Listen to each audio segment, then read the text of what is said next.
5 practices down, 3 in full pads. The Saints feel they have deserved their first off day of this training camp.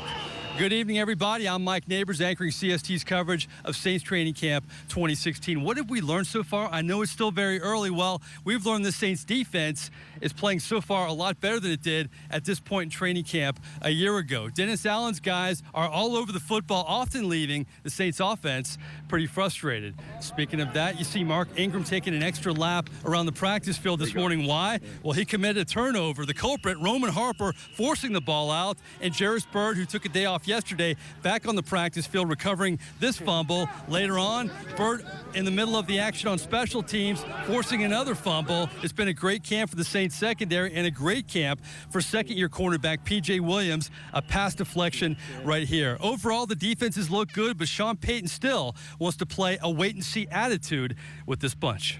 Early in this preseason, and I think in the first couple weeks of the regular season, we'll get a feel for, are we meeting some of the goals with regards to what we want to do communication-wise? Are we meeting some of the goals in regards to third down defense? Are we better against the run? I expect us to be, because it'll be hard not to be, right?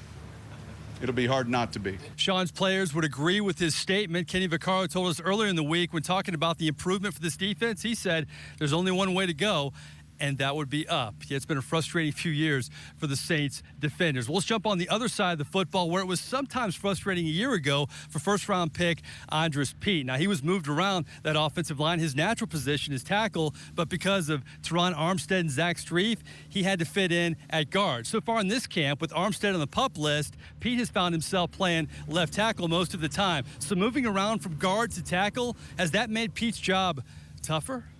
I don't think it's difficult. I like getting as many reps as I can and just being versatile and being able to help in any way I can. Yeah, Andres Peat has had to learn the art of flexibility since he arrived in New Orleans. But over a year after being drafted in the first round by the Saints, Peat is much more comfy than the wide-eyed rookie who reported to West Virginia this time last year. I feel more comfortable just having a whole year of experience and knowing, kind of knowing what to expect. The Saints like his attitude, his versatility, but most of all, they drafted Peat so high because of his unique size and athletic ability that he brings to the O-line.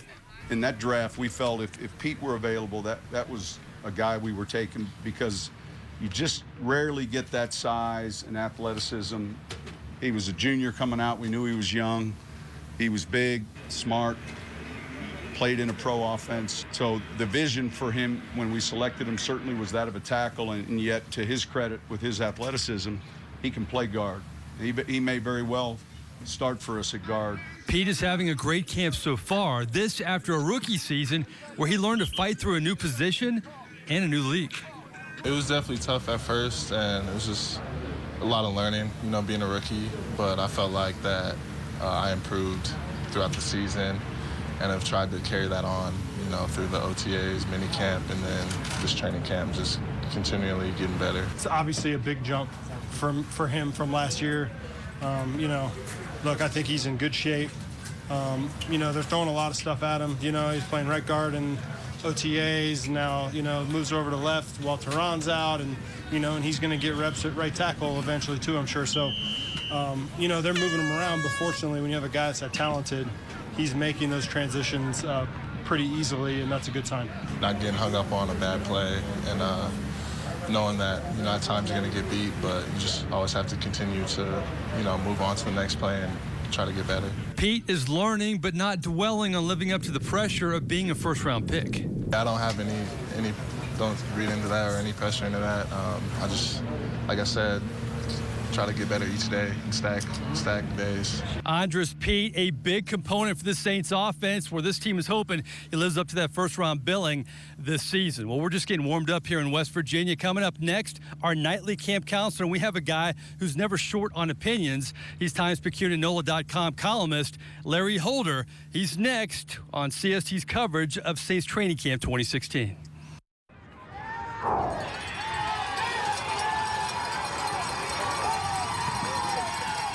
CST's coverage of Saints Training Camp 2016 continues. Time for a part of the show we love each and every day, our daily camp counselor. And I'm bringing in a heavy hitter. He's Times-Picayune columnist, NOLA.com's Larry Holder. Larry, I appreciate you being our counselor today. Look, I'm just glad this is becoming an annual thing. I know over the years I've worn loud sunglasses in these interviews, and this year I've scaled it back. I don't know. Maybe I'm just, you were talking about our kids before this, and I'm like, maybe I'm just getting a little older. I don't know. We're getting a little more mature. I'm glad the rhythm has continued from last camp. Let's talk about this Saints camp so far. So many question marks with this football team, but we've been here almost a week now. What has stood out for you?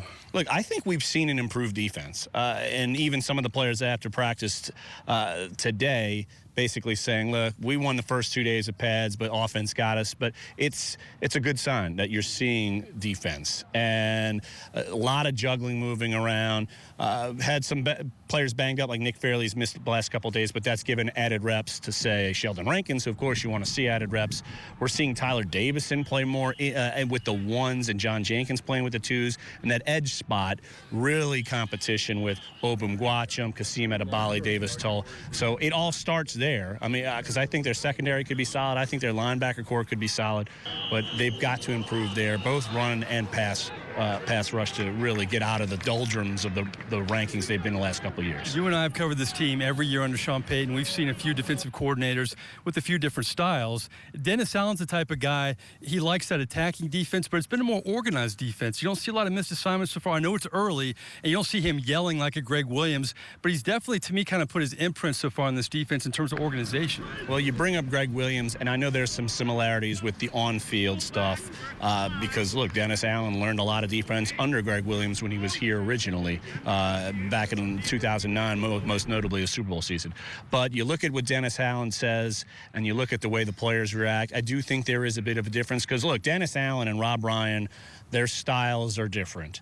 And it could be lip service from the defensive players, but I think we talked to a couple of guys earlier this week, Luke McCown and Tim Alito. Both were saying, look, there's a lot more organization over there as far as you're not seeing bad alignments, plays getting blown up. And Tim Alito says it's the fastest defense he's seen in 4 years. And those aren't two guys who would sugarcoat it just to say, oh, look, everything's hunky-dory here in Saints land. So I do think there is a difference. Now, we need to see them against preseason teams, regular season, even Sean Payton saying that they're not going to know truly how good this defense can be or won't be until you go through the preseason and you get a couple games under your belt. Yeah, he made an interesting point today, dating back to 2006 when they picked up guys by the name of Mark Semino and Scott Shanley. Who knows what they had back then? It ended up pretty good. Let's talk about the offensive side of the football. Andrus Peat, to me, is such a wild card. If he can play good and develop into a nice starter for this offensive line, what a bonus it would be for this football team. Well, they need him. First-round pick, he has to play. And Sean Payton said as much earlier this offseason, basically assuring he's going to start somewhere. Now, we've seen a lot of him this camp at left tackle more than anything else because of the injury to Teron Armstead, who's on the PUP list. But I like what I've seen with him at tackle, and it's the position he's probably not going to be playing. But in individual drills, he has been great. And I'm not saying that just because, again, lip service. He's been great in those drills.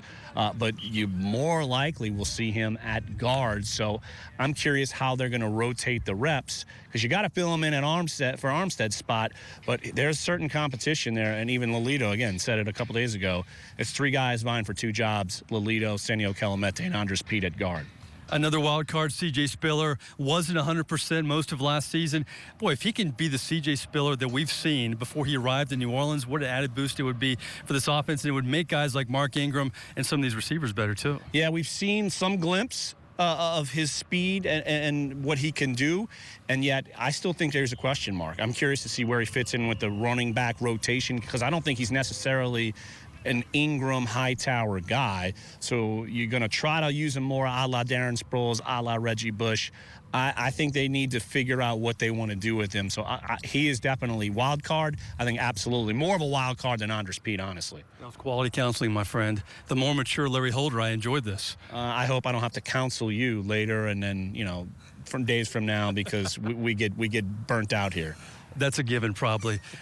Times-Picayune, NOLA.com columnist Larry Holder. We appreciate his time. Coming up next, though, the always crucial quote of the day coming from, welcome back to CST's coverage of Saints Training Camp 2016. Our last segment, the always entertaining quote of the day here at camp. Now, head coach Sean Payton has shown us he's not afraid to jump into the limelight away from football. He's been on stage with Jimmy Buffett and Kenny Chesney. Well, this week, if you turn on HBO, he made a cameo role in HBO's Ballers, kind of a adaptation of life in the NFL. Payton played, of course, a coach, and we asked him about his TV debut.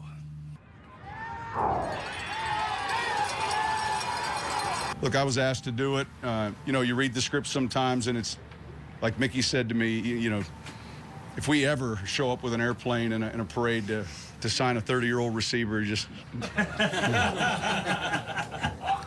I think it's entertaining. What they take is, I would say, every stereotype in the last 25 years, and they roll it into a half-hour episode.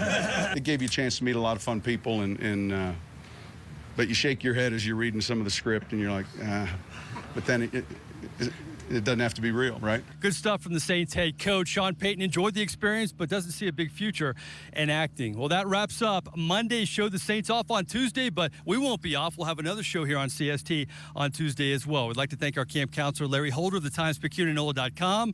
I'm Mike Neighbors. We'll see you again on Tuesday.